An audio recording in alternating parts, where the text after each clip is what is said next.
Ladies and gentlemen, this is the Washington Examiner. Trump claims FBI search son Barron's room. The Independent, Donald Trump accuses Bureau of trying to destroy our country after ransacking Barron's room at Pennsylvania.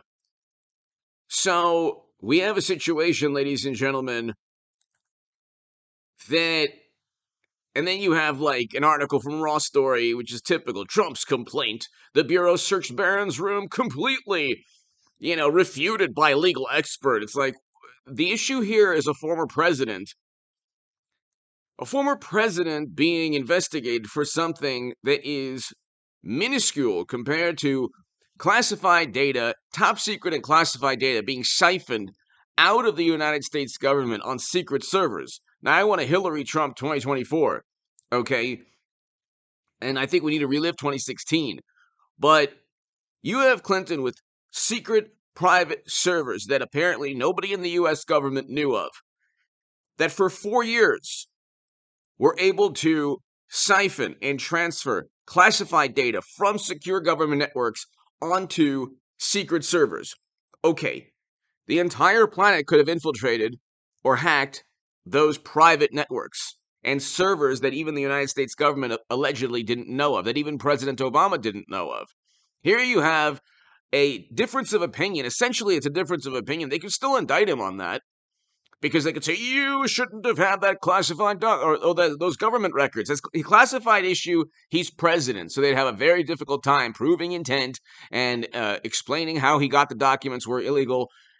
They'd have a very difficult time proving any classified documents he shouldn't have had because he was president of the United States of America.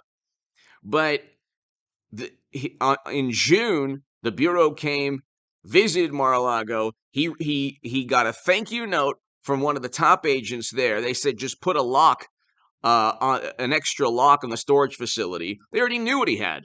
He had returned 15 boxes in February, and the legal team was going back and forth between the National Archives and the Department of Justice and the Bureau. Oh, big deal. Oh my God.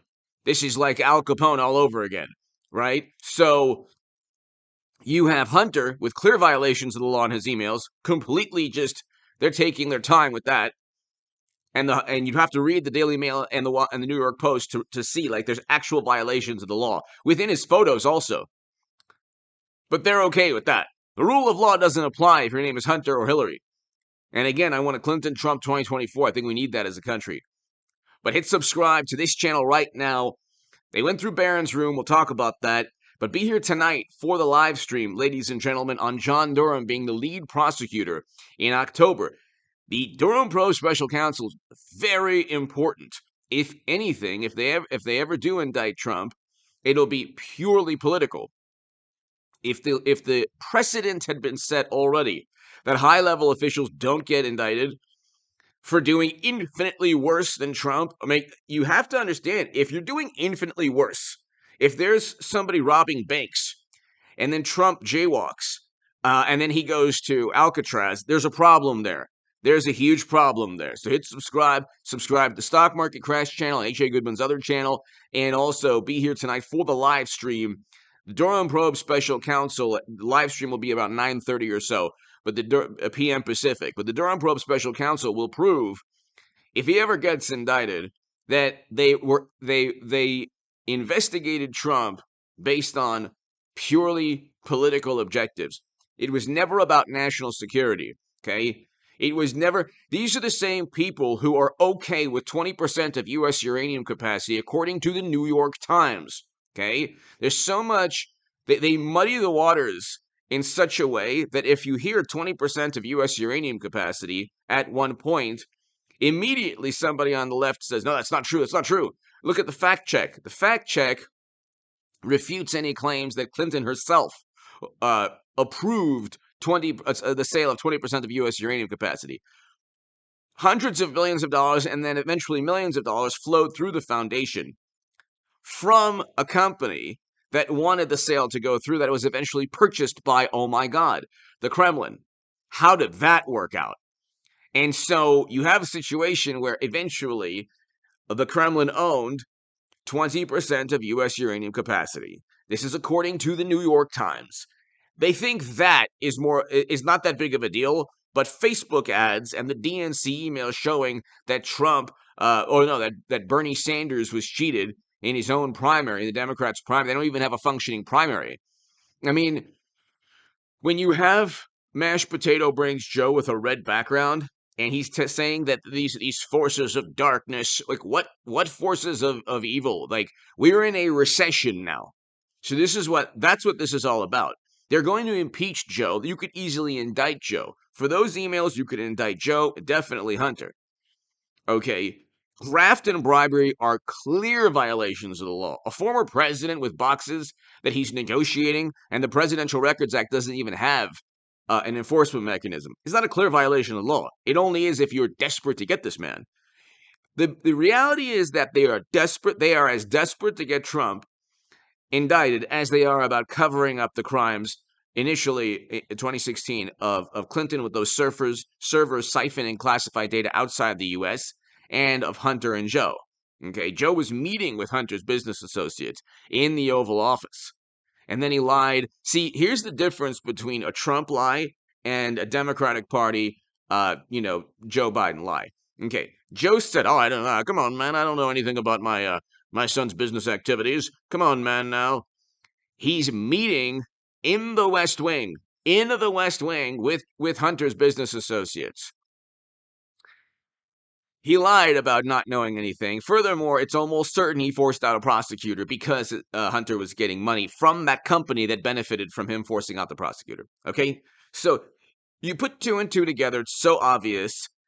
An entire public relations machine comes down to no, we're indicting Trump. He tried to force the leader of that country to investigate Joe. It's like, no, he had every right to ask if Biden committed a crime and if there was an investigation of a crime, because at that point they would never have impeached him had we known of all the emails. Could you imagine all of those emails that the New York Post published that are actually legitimate, stating, how can you use your influence on the company's behalf?